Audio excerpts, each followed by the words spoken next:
toutes les communes sont soumises aux mêmes contraintes de la part de l'État, celles dont vous avez parlé, le coefficient correcteur, la suppression de la taxe d'habitation.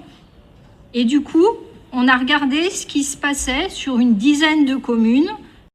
On a réalisé un graphe qui montre l'évolution du taux communal du foncier bâti entre 2014 et 2024.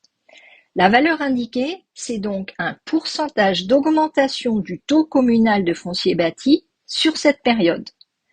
Et donc, voilà à quoi on arrive. Ramonville a augmenté son taux communal sur le foncier bâti de presque 60% en 10 ans.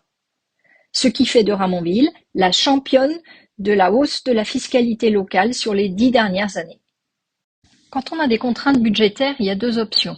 Soit on réduit la dépense publique, soit on augmente les impôts.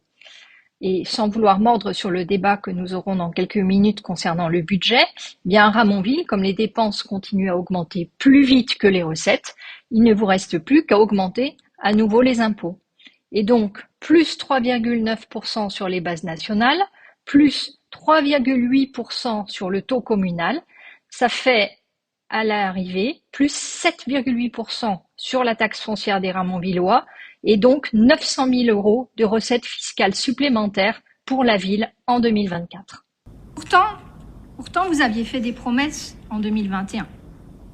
Lors du conseil municipal du 15 avril 2021, donc il n'y a même pas 3 ans, vous déclariez « L'augmentation de la fiscalité sera appliquée sur une année puis stabilisée ». À la une du Vivre à Ramonville d'avril-mai 2021, article qu'on peut toujours trouver en ligne pour ceux qui veulent vérifier, on lit encore un effort fiscal sur 2021, puis 0% sur 2022 à 2026. Alors quand vous écrivez dans votre bilan de mi-mandat, et ça c'était il y a moins d'1 an, en caractère d'imprimerie, nous faisons ce que nous disons ce que nous faisons, Eh bien, moi, j'ai plutôt envie de dire à ceux qui nous écoutent, les promesses n'engagent que ceux qui les croient.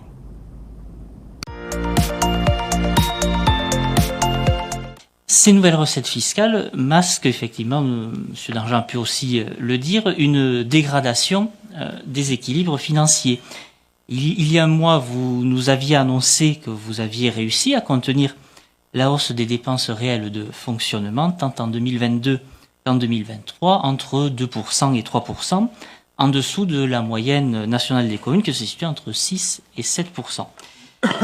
Aujourd'hui, nous constatons dans ce budget une hausse prévue de l'ordre de 6,7% par rapport aux chiffres du pré-CA 2023, soit une hausse supérieure de 2 points à celle des recettes réelles de fonctionnement, hausse des taux comprises.